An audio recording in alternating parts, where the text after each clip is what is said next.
Cancer, naslovna ilustracija pa je delo 6-letne Vesne Želič. Pri Kulturnem centru Maribor, založbi Krombier, so izdali Nepadi in deli v elektronski obliki. Knjiga je na voljo pri založbi Buča, na njenih spletnih straneh, pri založbi Mladinske knjige in v knjižnicah. Besedo predajam gospodu Marjanu Holcu. Potem pa dala prej besedo, prosim, da o elektronski knjigi spregovori glavni urednik založbe, gospod Dušan Hedl. Prosim, lepo. Zdaj pa ste me dobili nekaj kratek jadrom, ampak tukaj bi dal jaz podarek eni drugi zadevi, da smo gospod Čercinovič razvila sodelovanje na dost višjem nivoju, kot samo za izdajanje knjige. Namreč gospa se pridružila našemu elektronskemu mediju, elektronskemu časopisu, za katerega celo boljše pogrutala, da bo mi sami, ga je bolje preštudirala, torej zna ona zdaj bolje upravljati in je nam napisala navodila, kako moramo objavljati na tem časopisu. Časopis je izredno dobro bran in seveda jaz globoko upam, da ob teh dveh projektih, da bomo v naslednjih 5 letih izdali vsako leto 20 projektov skupnih. In seveda še enkrat čestitke ob izdaji knjige gospod Čercinovič. Tako pa kar zaploskamo še enkrat.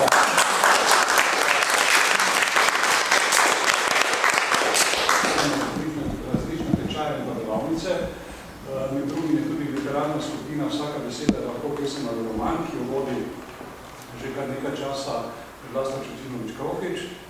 Hkrati tudi vodi 2 skupini tečajnikov francoskega jezika in pa sama obiskuje tudi likovno skupino Fortuna pod mentorstvom Elite Hanikarva likovne pedagogije. Torej, Vlasta je izredno aktivna tudi v medijih, nas dosti krat mislim zastopa, daje kakšne izjave, tudi kakšne članke priskrbi, mislim, pri novinarjih, kar ni včasih tako lahko, ker novinarji pač imajo svoj kriterij, kaj objavljajo in pa kaj ne. Seveda smo tudi, mislim, zelo zadovoljni, da nas vsi naši ljubiteljski slikarji, ker v našem dnevnem centru delujejo kar 3 likovne skupine, počastijo tudi za svojo ostalo, da nam olepšajo prostore, da se potem v teh prostorih prijetno počutimo in da seveda radi se mislim prihajamo. Tako da jaz želim ob tej priliki še veliko ustvarjalnosti in pa kreativnosti v našem dnevnem centru. Hvala.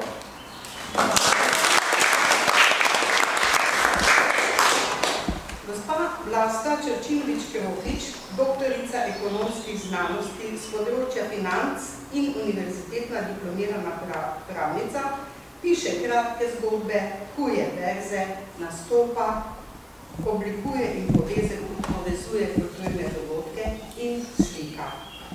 Od leta 2017 spodbuja skupino starejših avtorjev k kreativnemu pisanju proze in poezije pri društvu ODDCA Maribor. Je aktivna članica literarne sekcije Litrina, Kulturno društvo Studenci Maribor. Prijavlja se na razpise za starejše avtorje.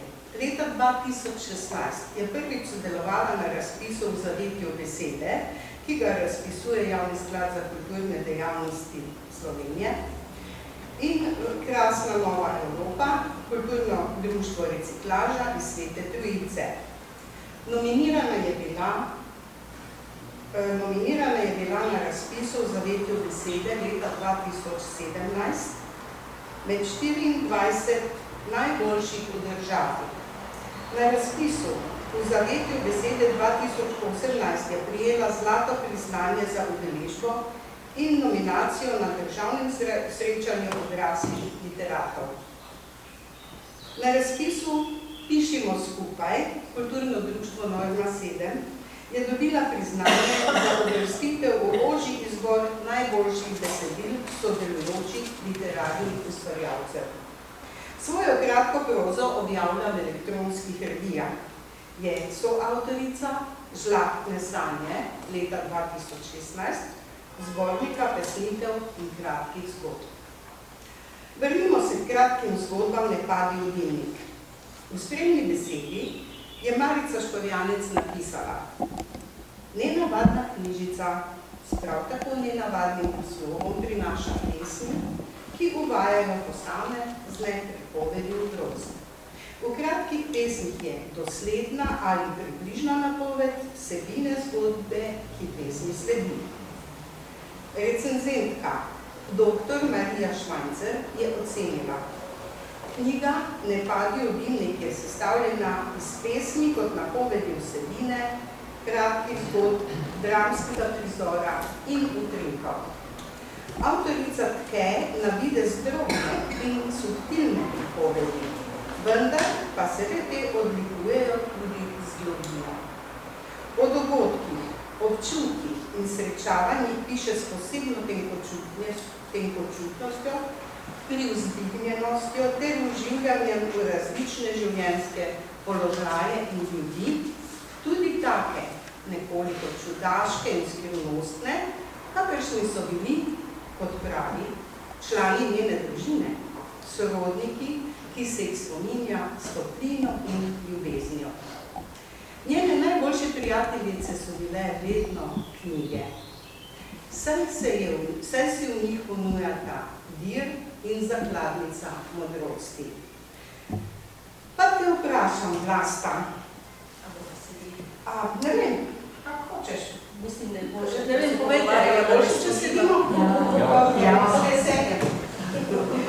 Vlasta, preživljaš tretje življenjsko obdobje. Ta izdaja, to ni bil trenutek. To ni bilo delo enega leta, ampak bilo več let. In potem v nekem trenutku nekaj dozvoli in si rečeš, zakaj bi ostalo predati. In potem izdaš. Seveda, sam si nemočen. Tukaj potrebuješ pomoč vseh mogočih. Naprimer, ustrezne prostore, ki jih nudi DCA, brez tega jaz ne bi prišla sploh na misel, da bi sama izdala nekaj. Potem moraš najti založnika, potem moraš najti recenzenta, naša recenzentka je ta mislim. Potem moraš najti lektorja, ja, tukaj je velika skupina ljudi, ki pripomore k temu, da ogleda knjižnice. Ja, lepo si rekla, če je učenec dobro pripravljen, sledi uspeh, a ne? Tako je. No, potem bi te vprašala sledeče. Tvoja proza in poezija sta plod opazovanja življenja. Imamo vtis, da na nek način razgaljaš svojo dušo. Imam prav? Ne povsem. Trudim se, da ostaja moja duša skrita, prikrita. Navdih pa dobim v drobnih dnevnih dogodkih. Naprimer, srečam sosedo na stopnicah in rečem: a ste slišali, nov avto smo nabavili? In pa še katera druga, vrnila sem se z dopusta. In potem slišimo, spet razpisujemo referendum. Vsi ti drobci se sestavljajo, zbirami v eni virtualni vreči. Ko se napolni, jo pretresam, obrnem in potem pademo zgodba. Čudež. Vlasta, katero zgodbo vladanja delila z nami? Bom kar ostala pri gostu. Gost. Pozno zvečer je hišni zvonec. Glas. Za dober glas. Pravci so zbrali dovolj podpisov za izvedbo referenduma, vendar je njihova pobuda romala v koš. Ena sama oseba je v predlogu avtoritarno odločila. Koalicijski partnerji s pobudo sploh niso bili seznanjeni, zato so vrabci ostali sami pred zapletenim vprašanjem. Nastopati oblečeni ali ne.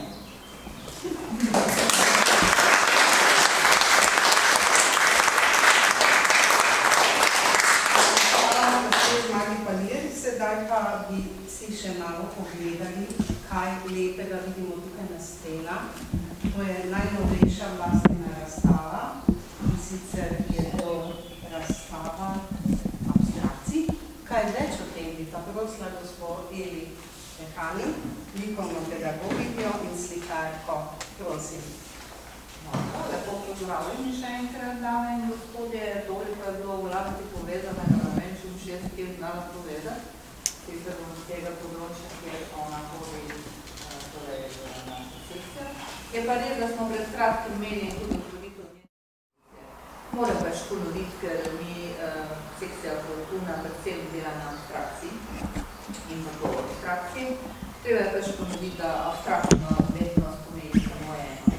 Neprepoznavne oblike, ki jih mi slikamo, pa vendar hočemo nekaj povedati.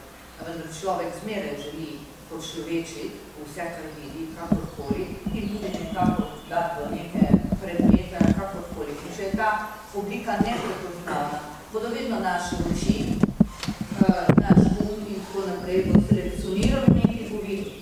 Nekaj bo videl. Jaz gledam, ko hodijo dame k meni, in ko mi na veliko, jaz sem potekli šopičem, nohi, ide ven, bla, bla, pa me reči, joj, poglej, kaki lepi svet. Reči, joj, kaki lepi obrazek. Mi radi pač počlovečemo zadeve, ker ni nič narobe. Je pa res, da umetnost pomeni neprepoznavnost nekih realističnih oblik. S tem pa, da so vse likovne zakonitosti, ker likovna umetnost ima ogromno teorije. Lahko je reči, da ni nekaj neko črto, tako popočemo gor in to je zdaj slika. Ni res, to zdela na tem ve, da je treba od Putine do marsikaterih tujih umetnikov, marsikaj predelati in znak, da uporabimo vse te likovne kompozicije tudi v tej abstrakciji.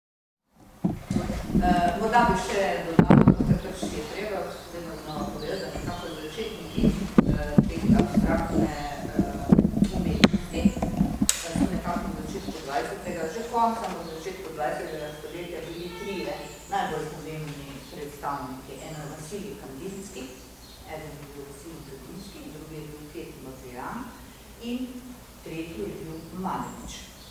In zdaj pri zadnjem bom se jaz ustavila malo, pa tudi pri ostalih. Potem pa je nastalo celi kup drugih, ne bom zdaj vseh naštevala, morda Miroja ste slišali, Paul Kleja in še mnogo naštetih drugih umetnikov. Dosti krat slišite Pavla Picasso, Georges Braque in tako naprej. Vendar niso slikali abstraktno, vendar Picasso je nekako začetnik kubizma, pa tudi vsi ostali. Kubizem ni abstraktna umetnost, ampak je dejansko nekako realnost, potem razdeljena v geometrijskih, izploščena v ploskve in v barve na format. No, toliko čisto splošnega bomo govorili in naprej. Vlaska ima nekaj dela, opazila sem tudi en avtoportret, ker bi lahko reči, da je edini realističen tukaj, Vlaska ima dela, katera bi jaz lahko rekla, delila na dve stvari. Eno bi bila mogoče vse abstrakcija, eno bi bila geometrijska abstrakcija, katere, razen seveda Vlaske, ampak predtem dolgo let nazaj je bil nekako Malevich znan potem. Sploh v tem njenem prvem delu, sama Malevichova slika, zdaj tudi Vlaskina, je bila tisti črn kvadrat na belem polju, pa potem čisto mala rumena, noter rumen kvadrat je tudi rdeč na tak način. To so geometrijskimi liki, postavi diagonalno kompozicijo. Kompoziciji je več vrst, diagonalna, horizontalna in tako naprej, krožna in tako naprej. In uporabi kaj? Uporabi toplo, hladno barvo, to je kontrast, rdeča, rumena. Kjer istočasno uporabi tudi globinski ključ. Globinski ključ pomeni, en je reče tudi prostorski, globinski ključ pomeni, da nekako hočemo iti globino prostora, kar ona doseže z, recimo, tem, ne s temi velikimi kvadrati, ampak z mehkimi, in na koncu so najbolj drobni. No, to so pač male likovne zakonitosti. Potem, da bom nešla kar naprej, pozabila sem, da ste če jaz kjer znoti natrala sem vidi, jaz nimam neke treme, kada mislim, to je človeško, Pot, da se samo razdeliti nekako, ima en del, vlastna dela za en del, tipična recimo geometrijska abstraktna kompozicija, vendar drugi del pa bi bilo bolj intuitivna abstrakcija. Intuitivno smo že govorili na prejšnji razstavi otvoritvi, ampak treba povedati, da intuitivna pa pomeni tisto, pravi vse izdušene, intuitivna kot intuicijne.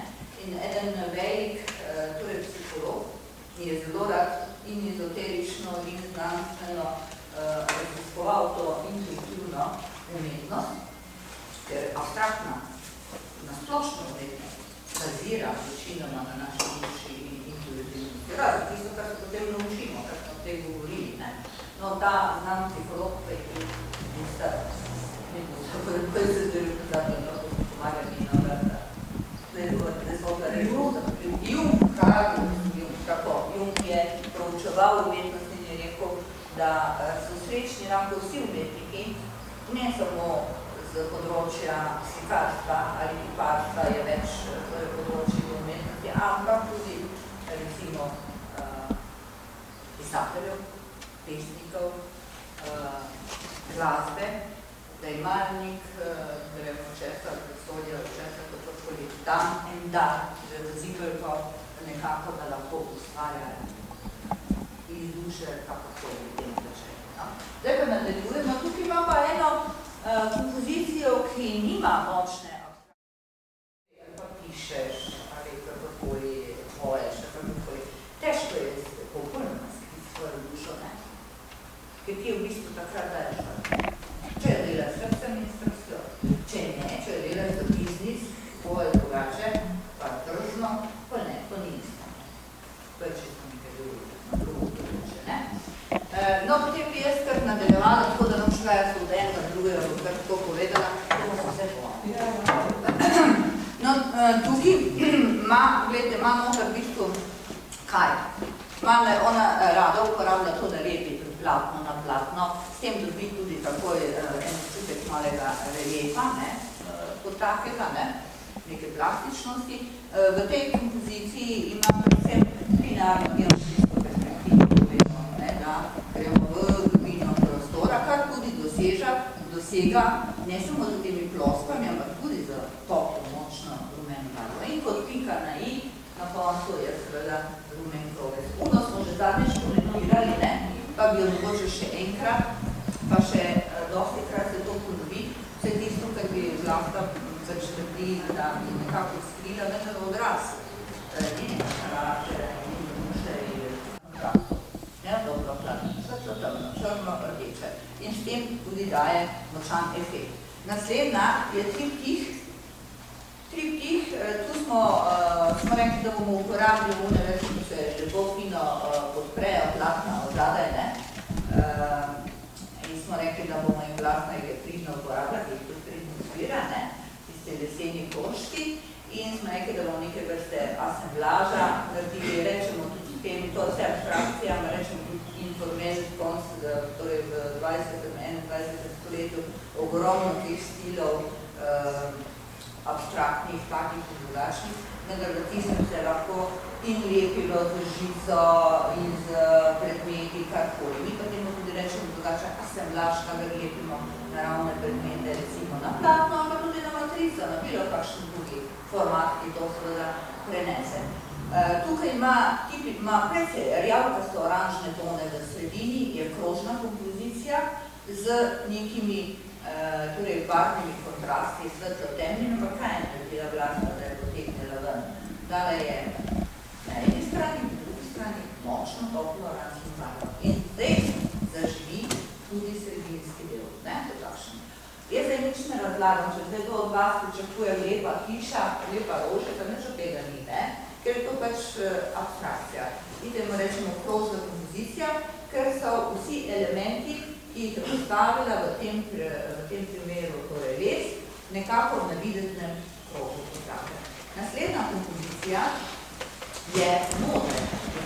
Stane še ena igrivost z različnimi barvnimi ploskvami, ki nekako le bazirajo v neki horizontalni skoncentrirani so v sredino, v horizontalno raven, tako da lahko rečemo, da je horizontalna, ampak tu pokaže Blausta vso nežnost in če vi uporabite malo vašo domišljijo in pogledate recimo to sliko, kar je pri ostalih težje in če vam nastavljena z imenitnimi barvnimi ploskami in kontrasti in z neko senzualnostjo in neko subtilnostjo nežnostjo, kar bomo kar nadaljevali v naslednjo sliko, zopet platno na platno, samo modre barve bazirajo. Vendar v sredini se nekako razpne in zasveti neka rumena topla barva. Malo spominjajo nekatere zadeve v tisti sliki, če zopet gremo na človeško malo na vesolje, na vesoljske zadeve, ker ne nič narobe, ker to mi nekako tudi dajemo iz sebe. Je pa ona slika ni močno kontrastna, je bolj harmonična.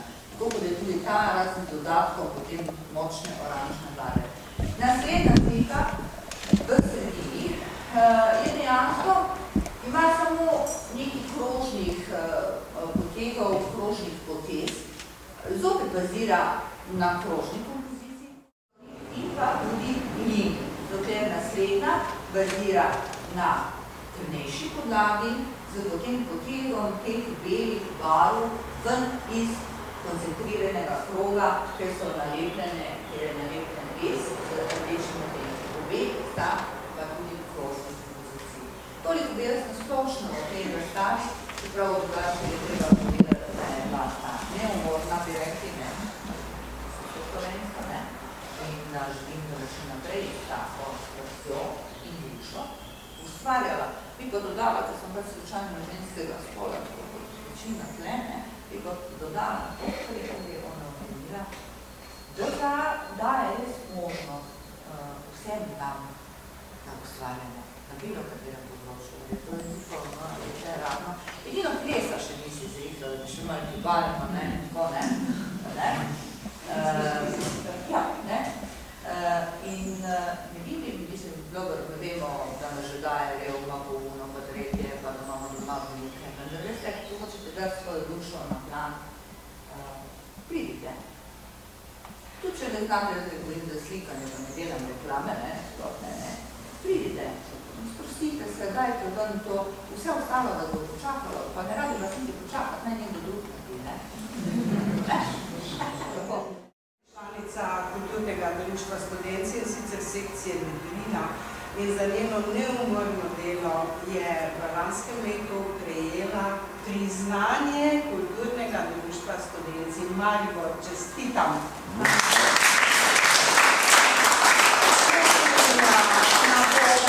Da se bomo prijetno družili, je pa že tako gospa povedala, tako da jaz nemam več kaj dodati, ne? Ja, prosim, da si ogledate, če še niste, in da kozarčem. Da uživate, ne?